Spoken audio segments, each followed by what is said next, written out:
From the studios of Farm Journal Broadcast, this is U.S. Farm Report.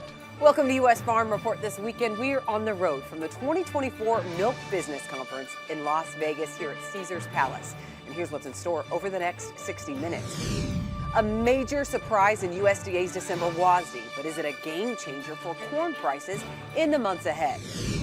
Will $20 milk make a comeback in 2025?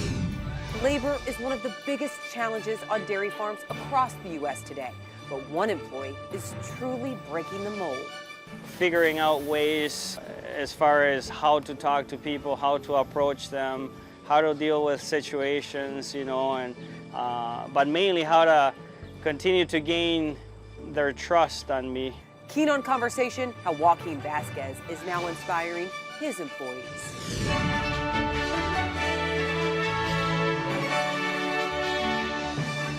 Now for the news, we received a new look at the grain balance sheet this week from USDA in the latest supply and demand report, and the agency making a big cut to corn stocks on greater use for ethanol and larger exports, coming in at 1.7 billion bushels. That's down 200 million bushels from last month. Soybeans were left unchanged at 470 million bushels, while wheat actually comes in at 795 million bushels, a cut of 20 million, but still up 14% compared to last year. We'll have more on the numbers coming up in our roundtable discussion. Meanwhile, the current Congress has less than a week to take action on a host of bills, including a possible continuing resolution. Farm Journal Washington analyst Jim Wiesmeyer says a one-year extension of the 2018 Farm Bill may possibly be attached to that continuing resolution, along with a possible increase in reference prices and language regarding financial aid to the ag sector. However, some conservative Republicans say any increase in spending must be offset by budget cuts elsewhere. But Wiesmeyer says there could be enough Democratic votes to offset House conservatives. Meanwhile, a disaster aid package, including agriculture, is widely expected, with the total amount still being considered.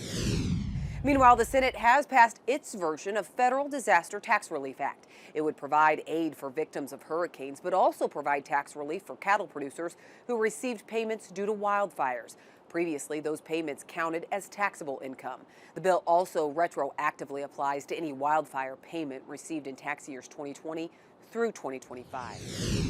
Well, big news for dairy producers here, with USDA now requiring the testing of all raw, unpasteurized milk samples nationwide. It says the testing is part of an ongoing effort to protect farms, farm workers, and communities from H5N1. The plan includes 3 new requirements: the sharing of raw milk samples from a dairy farm, bulk milk transporter, bulk milk transfer station, or dairy processing facility.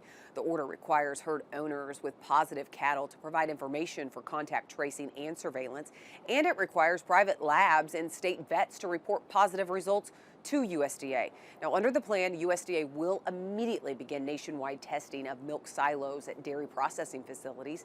It will also start up a bulk tank sampling program in order to identify herds in a state affected with H5N1. For states with detection, APHIS will implement rapid response measures. Testing will start in 6 states on Monday before rolling out to the rest of the nation. USDA is continuing to say pasteurized milk is safe to drink. Meanwhile, it looks like dairy consumption is back on the rise. The National Milk Producers Federation says that according to new USDA numbers, U.S. per capita dairy consumption returned to 1950s levels last year. It says that's due to a record cheese use, along with gains in butter, cottage cheese, and yogurt. It's reporting Americans are consuming 661 pounds of milk per person. Officials say cottage cheese consumption is at its highest in a decade, and yogurt is also rising. Well, another bomb cyclone hitting the East Coast this time this week. We'll have a check of your forecast coming up next. U.S. Farm Report is brought to you by Pioneer. Ben's bins, please hold. Yeah, Ben's has been busy all day. Seems like no one can keep up with this new Z series. What did you all put in these seeds? Science. U.S. Farm Report weather is brought to you by H&S Manufacturing. Featuring 3 front windows and dual hydraulic gate delay, the top dog forage boxes make sure you get the most of every use. Learn more at the H&S website. Another bomb cyclone with an atmospheric river bringing flooding rains and damaging winds that hit the East Coast this week. Some areas of the Northeast are actually still under extreme drought before the latest storm. Jack Van Meter gives us a look this weekend. Starting off with our jet stream, a pretty dynamic pattern is starting to emerge with our jet stream. Again, a lot of folks around the country are starting to recover from that Arctic blast that we had a few days ago. And take a look at what we're dealing with, especially for the Midwest regions and, again, the heartland. Really going to be dealing with an almost cut-off area of low pressure, which actually is going to be bringing a good amount of rainfall. Followed that by another little blast of colder air. We won't call it Arctic. We'll just call it colder than normal air. And actually, we can see what's happening behind that. We're going to get some subtle ridging, which is going to actually raise most of our temperatures by next week. Again, for our northern states here, we're talking from the Dakotas all the way out into upstate New York. Expect some below average temperatures through midweek, and actually expecting some rain for the middle of the country as well, as that starts to deepen and again moves off the coast there. Estimated snowfall, again, through the next foreseeable future is what we're dealing with, especially out west, where they're seeing actually above average amounts of snow because of the atmospheric river moving off the coast of the Pacific there, actually moving on. And what's happening is it's falling as rain first and then being lifted up by the mountains. And as we can see, a good slug of snowfall is expected all the way from Portland pretty much to Billings and even reaching Denver as well, especially in those higher elevations, especially in those mountain regions. Now the Dakota's going to get a little bit of snowfall there, maybe around 3 to 6 inches. Again, this is going to be through Tuesday as that system that pretty much hugs the Canadian and U.S. border moves by throughout the weekend. Here's a precipitation outlook, again, from the 17th here all the way up to the 21st. And what we're looking at, again, is that ridging really starting to build up, especially for the western part of the country. As we can see, Arizona and parts of Nevada really drier than normal. We actually are going to be seeing a little bit of moisture start to form down in southern Texas, and actually that's of course going to be aided by the Gulf of Mexico starting to advect some moisture up from there. And then as we can see, East Coast as well, going to be seeing those above average chances of precipitation. That's going to just because all of the low pressure systems that are moving through going to be, of course, depositing some rain on the East Coast. Here's our temperature outlook, and actually, as you can tell, kind of mirrors the precipitation outlook. Why is that? Well, of course, because we're talking ridging in the west. We're actually going to be seeing some warmer temperatures for especially Wyoming all the way up to Billings there. As we can see, really, really warm temperatures there. Pretty much average, though, for much of the Midwest and actually Great Lakes states. So they'll be pretty normal temperatures, again, leading right up to Christmas there on the 21st. Thanks, Jack. Well, a major surprise in WASDE this week. Could it be a game changer for corn? Plus, milk hit $24 this past year. But just briefly, could that make a return in 2025? Our marketing roundtables are next.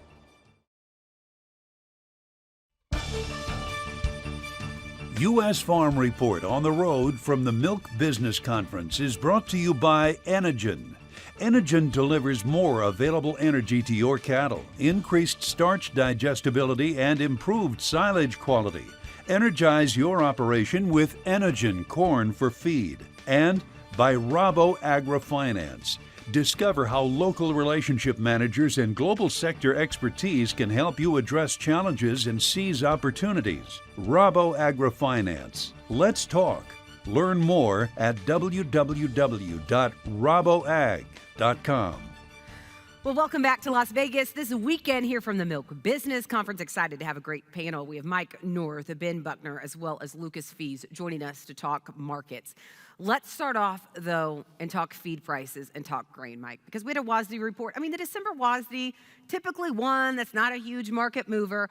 Boy, did we get a surprise, and that came in corn. Do you think this is going to be a game changer for corn prices in the months ahead?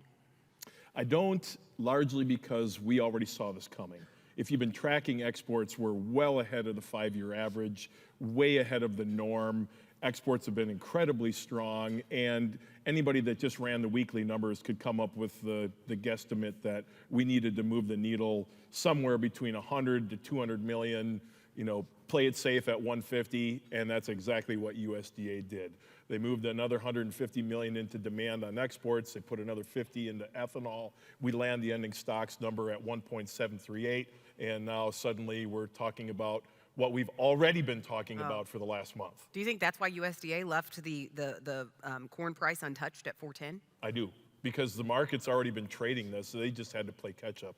And so the real question will be, as we move into the new administration, if they start to move the needle around any concerns on trade or otherwise. But for right now, they did the right thing, and we trued up what has been realized over the last several weeks. And we're going to get into trade in a moment, but since September, Ben, we've seen softer milk prices. And so when you look at it, what is the bigger drive of that? Is it the supply side? Is it the demand side? I think it's been the supply side. Demand looks really, really good as far as we can tell in terms of total disappearance. Really nothing remarkable there. And things like butter, it's been, I think it has been pretty remarkable, but it's been supply. It's the last 2 years from a very high level, we can see just generally no one in the world producing more milk than the previous year. And that's the driver you need to kind of spark fear in the marketplace, $25 milk twice in the last 24 months. The reverse is happening now, and so we are comparing, current U.S. milk production to some very low levels. But I think that we did find, 40,000 cows in Texas year over year. We're finding growth, even if it's small, for the last 3 months. It's also happening in places like New Zealand. It's been happening in Australia for a long time. So everyone was producing less milk a year ago. Everyone is producing more milk currently. Lucas, we did see $24 milk very briefly in 2024. You think we can get to $25 milk in 2025? Well, it's certainly possible. I do think that the $24 that we saw, that September milk check on both Class 3 and Class 4, were the highest in more than 2 years, an incredible payment for milk producers. That was kind of driven by a little bit of a short squeeze in the cheese market. We are in our lowest producing months in that time of the year. We had the draw on fluid milk as schools reopened, so it was very short-lived.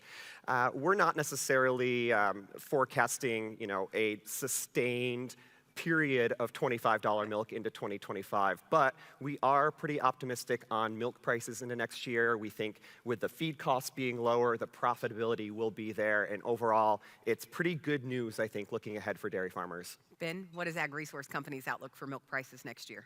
Yeah, similar. I think we still have to solve this cheese supply issue. And I think one thing that we've been watching is where cheese or butter or even U.S. dairy products exist in the world marketplace. So I talked about everyone's producing more now, but those foreign milk and butter prices and cheese prices are still pretty elevated to the point where the U.S. market's very, very competitive. So if we don't grow production like the USDA forecast, if we don't see per cow output growth of 0.5% pretty continuously, yeah, we're kind of back to where we were. And so I think $20 is pretty fair for the foreseeable future. Mike North, what's your outlook? Well, I think they've pointed everything in the right direction. I think the reality as we came through this fall, however, was that we still consume most of our product here. And when we saw blocks go to 220 and barrels go to 260, the consumer basically said, we've had enough. And when the market fell, there was no bid until 80 cents later, basically. And we moved back to the same market clearing prices that we saw preceding the run up into late summer, early fall. And so I think we have to be careful with our consumer that we don't outprice ourselves to a place where we push ourselves back to these low prices. I think as you talk about the supply side, it's easy to be fair in saying higher prices are possible. We have to balance that, though, with a demand conversation that domestically is seeing a pressured consumer. Well, there's still a lot of uncertainty with trade. We need to talk these amazing heifer prices, beef on dairy. We have a lot more to cover. We need to take a quick break, and then we'll be back with more U.S. Farm Report in just a moment.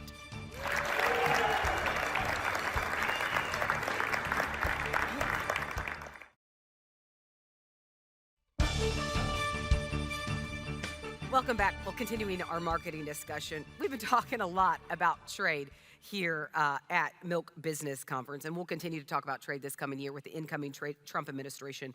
But really, Mike, when you look at the scope of this next year, where do you think dairy has the most to gain, and where do you think dairy has the most to lose as trade becomes a focus again? Well, I think as you look around Southeast Asia, there's been a little bit of, let's call it rough water inside of some of those economies, inside of some of the politics. We saw some key partners retract this year. South Korea has been a big question mark for us. There's room to grow back into that Southeast Asian market and pick up kind of what we've lost. And so we'll see how that plays out going through 2025.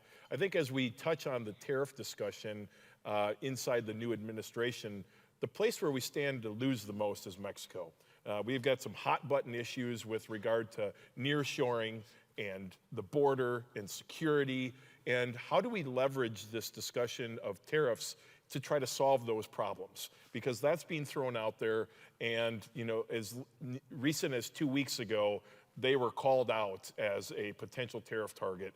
And so one thing we've learned from the first Trump presidency was that he generally does what he says he's going to do. So how they leverage that and to what extent will shape some of that conversation around not just trade for dairy, but big markets for us for corn and for pork and otherwise. So this will be an interesting dialogue. Ben, as you look globally and looking at where could we see some shuffle take place that would directly impact dairy producers right here in the room? Yeah, I've got to agree with Mike. It is so important, that Mexican market. For a lot of things. It seems like their food economy is really booming. It's also a country that's mostly subject to drought unless they get, a certain number of hurricanes passing through. So we've seen exports of U.S. ag products to Mexico explode. And I think, we kind of shuffle the deck on Southeast Asia and East Asia. That is the market that we want to focus on. And we don't want to lose, especially what they've been purchasing recently. Anything else you want to add to that, Lucas? I think I continue to be encouraged by how not only the U.S. dairy industry, but also all of American agriculture made our voice heard in the USMCA agreements during Trump's first term. We were very adamant that Mexico is a key market, that we cannot lose any ground there, and it's a critical driver of our export market. So I'm encouraged that regardless of the conversation so far, hopefully that message continues to shine through in this second term. Looking back here at home, it has been interesting to see how the dairy market and the landscape has changed. Replacement heifer prices hitting monumental highs recently. Is there any reason to think that will change, Lucas?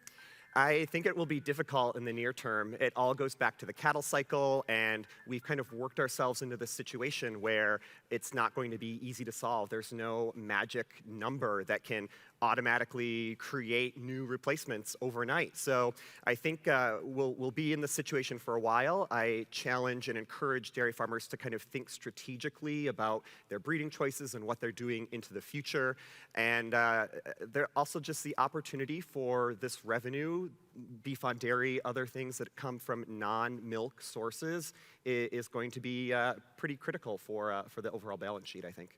Ben, do you agree? When you look specifically at replacement heifer prices, do you think that is a trend that we will continue to see strengthen next year? Yeah, I think so. I don't think there are any secrets here. Yeah, we don't see, you all know the length of time it takes to kind of replenish this stuff. The beef market probably doesn't change in 2025. Maybe 2026 is the target year.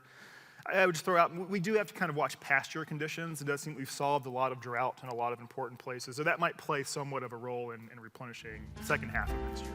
Mike, Ben, Lucas, thank you so much for joining us. We really appreciate it. We need to take another quick break, and then we'll be back with much more right here on U.S. Farm Report.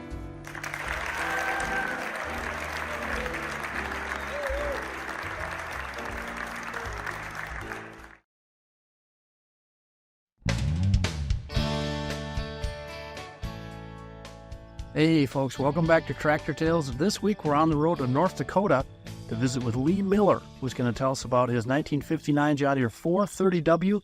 That's very special meaning to him. This tale today is a tribute to my brother Kent. It was the last tractor that he purchased. He and I farmed together for many years, and we enjoyed this tractor hobby. We did some restoration on it. We repainted it, and it didn't really need too much, I guess. And so he was proud to pull the trailer around when we have our old-time plowing deal. His daughter Jana made the signs for the tractor pulling the wagon. New these tractors were about $2,700, and they were about 27 horsepower. So it figures to about $100 a horsepower. Today I think you might be a little more than that. And these tractors were made in Dubuque, Iowa, and the other tractors were made in Waterloo, Iowa. The ones made in Waterloo are horizontal 2-cylinders, and these are vertical 2-cylinder. Those mufflers are made to reduce the loudness of the exhaust. Could be used on the farm for mowing and raking hay and even some light tillage.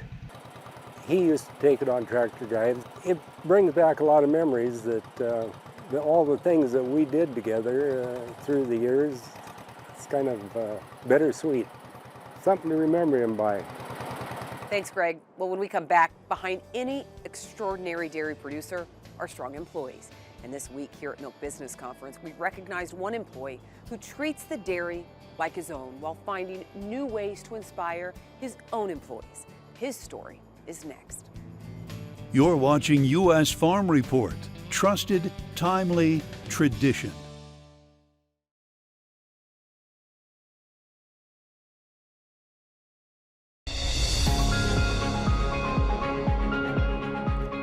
The dairy industry has been plagued with severe labor issues for decades. Today, immigrant labor accounts for 51% of all dairy labor, and dairies that employ immigrant labor produce 79% of the U.S. milk supply. Estimates show if the U.S. dairy industry lost its foreign-born workforce, it would nearly double retail milk prices and cost the total U.S. economy more than $32 billion. But when you visit dairy farms today, you'll find dedicated employees, many of whom treat the dairy like their own. That is the case with Joaquin Vasquez of McCrea Farms in Fond du Lac, Wisconsin. And as Farm Journal's Michelle Rook tells us, he's the 2024 Milk Business Employee Excellence Award winner. The dairy business is a 24/7 labor of love, which the team at Wisconsin-based McCrea Farms knows well. Currently, we're milking about 2,400 cows, 3 times a day in a parallel parlor. We raise all the young stock until they're 5 months old, and then after 5 months, they get on a truck and head out to Nebraska until about 60 days before they calve. We have a methane digester and run about 3,500 acres of land, and it keeps us all very busy. To make a dairy run, it takes great employees. We have 38 full-time employees. We hire seasonal drivers to help when we're hauling manure, making feed, that sort of thing. But to make a dairy successful, it takes great leadership. And that's what Grinstead found when she hired Joaquin Vasquez 14 years ago. He started as assistant manager and worked his way up to herd manager. For the last, I would say, 10 years, I've been the herds manager. So I oversee the milking parlor, I oversee the hospital parlor, maternity area, the bedding facility. So I have a few areas that I oversee, and I manage about 25 people. He says managing cows is easy, but managing people is tough, yet essential. The key is building mutual respect, good communications, and a sense of team. Figuring out ways as far as how to talk to people, how to approach them, how to deal with situations, you know, and but mainly how to continue to gain their trust on me. He never wants to stop growing as a manager, so he supports educational opportunities for himself and for his employees. McCrea gives us the opportunity to grow within and just the tools that they provide us with, to do a better job and to get more educated within our roles. Grinstead says this philosophy is why Vasquez is a model employee and leader who gives 100%. His positive attitude, willing to learn, willing to do whatever it takes to get the job done. She says his efforts set the bar for excellence in their dairy operation. And he cares about the cows. And we always talk about here at the dairy, every decision we make, first is because of the cows, and second is because of the employees. And Joaquin has that same philosophy without us having to create it. He has that philosophy. And that's why Grinstead nominated Vasquez for this award. We just want to really congratulate Joaquin for this award and just thank him for everything he's done to help make McCrea a great place to work, as well as a pretty cool, successful farm that we're very proud of. And I was very thankful to my team because, even though it's one award, this is for everybody. Congratulations to Joaquin Vasquez, this year's Milk Business Employee Excellence Award winner. Congratulations to Joaquin. Well, is a Phase 2 trade deal with China on the table? A glimpse of Ag Around the World is next.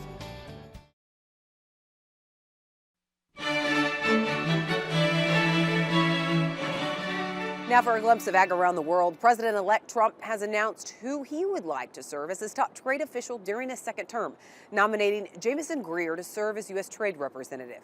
The 44-year-old is no stranger to the Trade Representative's office. During Mr. Trump's first term, he served as Robert Lighthizer Chief of Staff.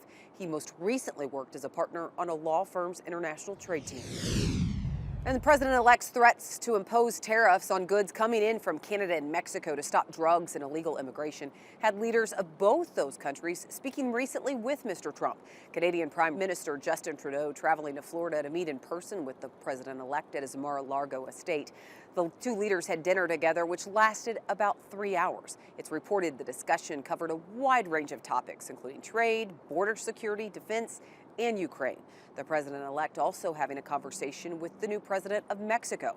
Mr. Trump saying on his site Truth Social that Claudia Sheinbaum had agreed to stop migration through Mexico and into the U.S. He says they also talked about what can be done to stop illegal drug inflow in the U.S., calling it a productive conversation.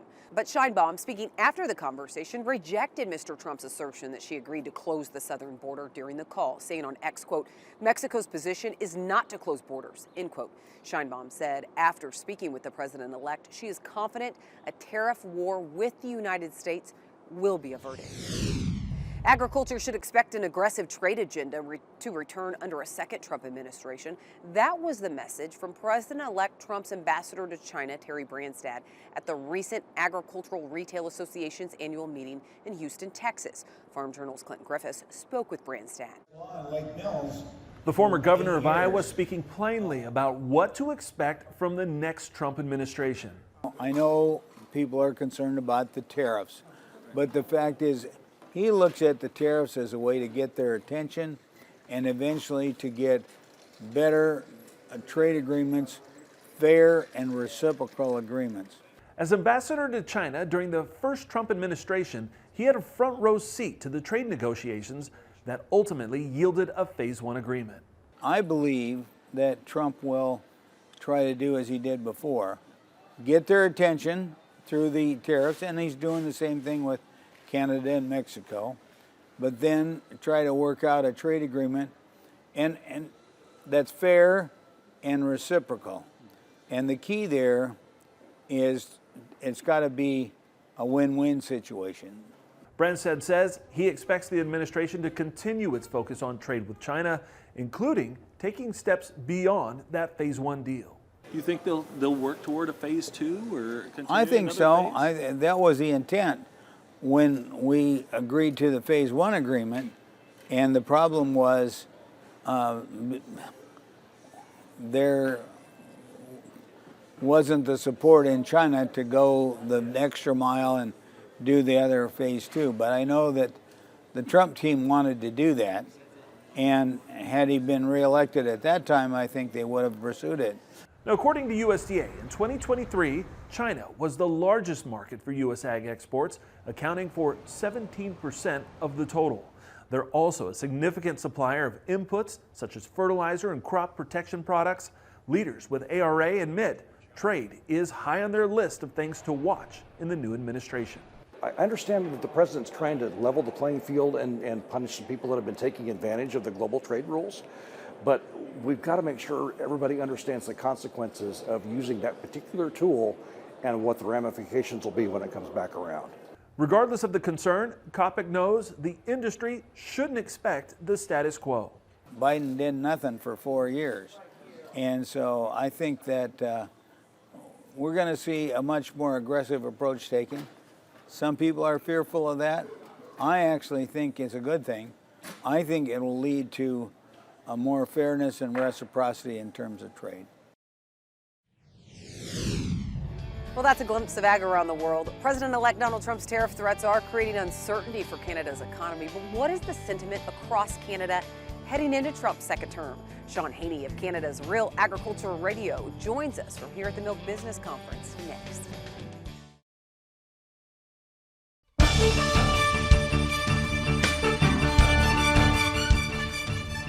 Welcome back. Well, Chip's Corner this weekend. Chip took some time off.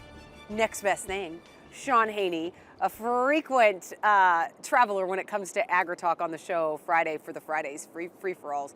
You're based in Canada, Sean. A lot of talk right now, a lot of nervousness on what's going to happen with trade, both China, Mexico, as well as Canada. But I want to know, what is the sentiment in Canada right now with President-elect Donald Trump, and what are the concerns, and what are kind of some of the positives heading into this second Trump administration? Well, Tyne, I think one of the big things is uncertainty. There's a lot of, we know from the first Trump administration, the playbook is a lot of threat, a lot of noise, big time bark. The question is now, how stiff will the bite be? What will the Trump administration be looking from other countries, not just Canada, Mexico, China for sure. I think there's a lot of, that's really in question here right now. We're not going to know probably till after January 20th. We've already seen world leaders, France, Canadian Prime Minister Trudeau going to Mar-a-Lago and saying, hey, what do we need to do? Kiss the ring, so to speak, which is one thing we saw in the first Trump administration was really appreciated. So we're off to a hot start. We haven't even had inauguration yet. Yeah, that was not on my bingo card for 2024 was Trudeau heading to Mar-a-Lago, but here we are. You actually, though, did a survey of some of your listeners in Canada leading into the election to see which one they thought would be more favorable heading in. What did you find out? What we found is that about half the Canadian farmers said, I'm not sure, or they're both about the same. The other thing we found was 38% saying Kamala Harris would have been better for Canadian agriculture, 17% saying President-elect Donald Trump. That was about a week before the election. Well, now we have President-elect Donald Trump. We're going to have to see if those 17% are right. Some of the reasons why they chose President Trump for those people was the fact they like his economic policy, they like his stance on the environment, and what could happen when it comes to energy policy, which also relates back to things like fertilizer prices. USMCA, it sounds like we are going to take another look at that. Canadian agriculture, I mean, there's a lot of contention right now about dairy and U.S. dairy and access into Canada. But do you think that the administration in Canada is willing to take another look at that trade agreement? Well, I think there's always room for improvement. They're going to have to, let's be honest. The U.S. is the cog of that trade agreement. And I think it's also important, though, Canada's problems are not Mexico's problems. Even though a couple weeks ago on the Tuesday, when President-elect Trump threatened 25% tariffs on Canada and on Mexico, he referenced fentanyl and he referenced illegal immigration. Well, if you look at the numbers, Canada, the flow of either of those into the U.S. is significantly less than Mexico. We've already seen the Canadian government talk about separating itself from Mexico because their problems are not Mexico's. So that's going to be interesting. Does Canada try to cut out Mexico in terms of renegotiation? Mexico's President Sheinbaum has already indicated she's not very happy about Canada's words. Real Agriculture, Sean Haney, thank you so much for joining us. All right, we need to take a quick break, and then it is a legacy on a dairy farm, a century in the works. We'll have that story next. Born of the Bond on U.S. Farm Report is brought to you by Zoetis. See how one dairy innovates to keep tradition alive at bornofthebond.com. A story of heritage and innovation brought to you by Zoetis. For more than a century, Ideal Dairy Farms has been producing milk, and in that time, the only constant has been change. This weekend, we introduce you to the family who's investing in their future while not forgetting their remarkable past.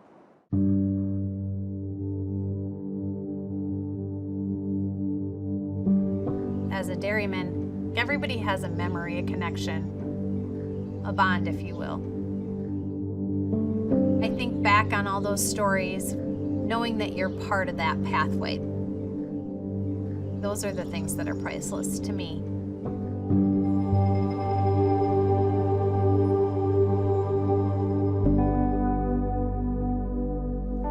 Ideal Dairy is a progressive dairy. It's multi-generations. It's all about being here for the next generation. My name is Crystal Grimaldi. I'm a dairy farmer, of course. Failure is always an option. And as dairies change and evolve, you have to be relevant and viable, which means changing and doing things differently. My dad is John Dickinson. He is a partner at Ideal Dairy. My mom, Denise, is also a partner. Our family farm, Ideal Dairy, has been in operation since 1908. back in 1981 when John and I decided to do our own little small dairy. Our goal was to milk 80 cows there. It didn't go so well.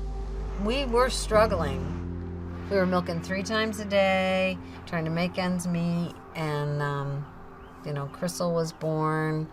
We were like, our parenting was zero. The kid went to bed and she'd come up to the barn with her blanket and say, "Mom, when you coming down to the house?" It's a bad deal.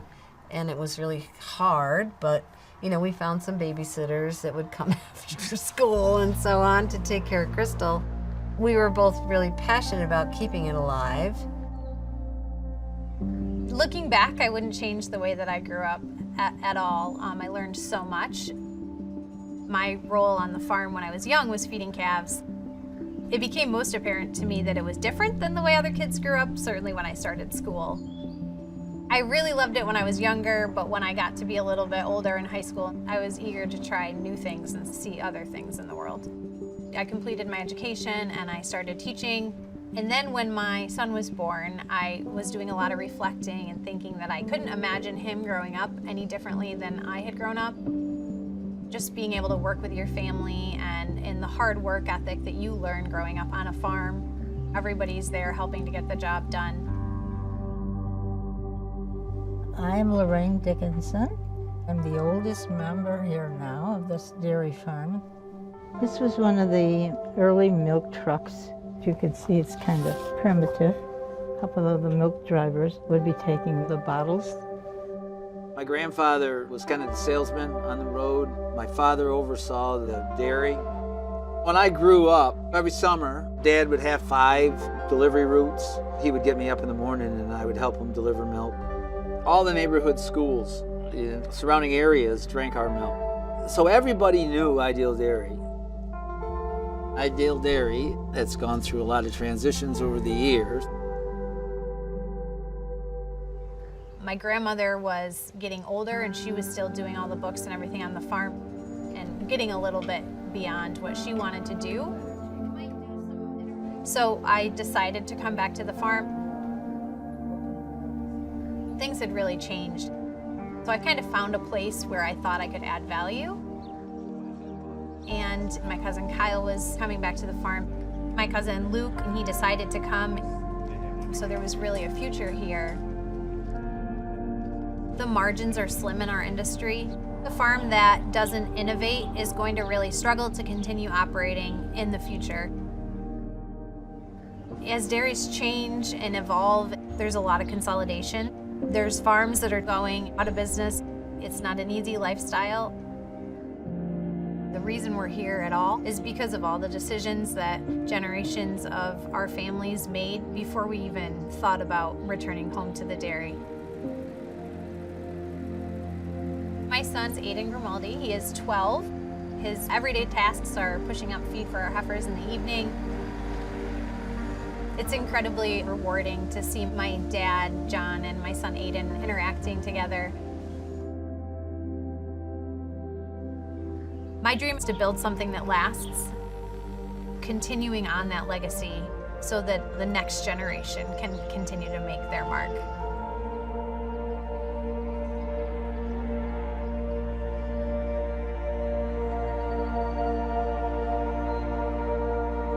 What an incredible look at an amazing dairy. You can watch more stories and the next chapter at bornofthebond.com. Up next, an unscripted look at the modern farm chick. From the Farm is next.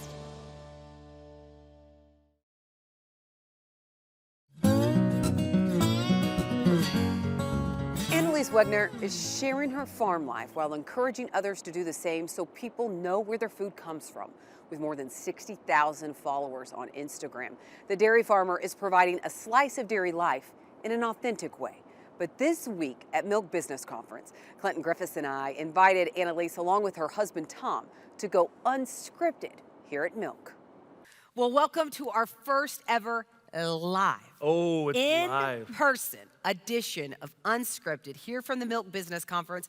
And I mean, if we're going to do it live for the first time, we're going to do it right. So we're in Las Vegas. So much happens in Vegas that's live time. I mean, not a live events happen in Vegas. Yeah, So and it is really suited for us to be in Vegas and do it live. And a lot of things in Vegas you see live that you want to forget. No, that's you just got to walk a street for about 10 minutes, and there's a lot of things you'd like to forget, for sure. Yeah, we're here at Caesars Palace for Milk Business Conference. Super excited for our guests today, because if we're going to do it right, not only are we in Vegas, but we're going to have some of the best. Modern day farm chick, Annalise Wegner herself, as well as her husband, Tom. Welcome. We're so excited. Yeah, thank you both for being here. I'll say thanks for having us. He probably feels otherwise. For those that don't know, Tom's not a huge fan of the camera, so the fact he's letting us do a live podcast with him, we want to go ahead and say thank you. Thank you for being here, Tom. He actually didn't tell me until it was too late to back out. So. He's like, I am just your arm candy. I didn't sign up for any of this. Tom, do you describe yourself as arm candy? Oh, yeah. What a fun conversation. And you can hear more of that on our unscripted podcast at Farm Journal's YouTube page. Well, that's it for U.S. Farm Report this weekend here at Milk Business Conference in Las Vegas. Thank you so much for watching. Be sure to tune in next weekend as we work to build on our tradition. Have a great weekend, everyone. U.S. Farm Report is produced and distributed by Farm Journal Broadcast.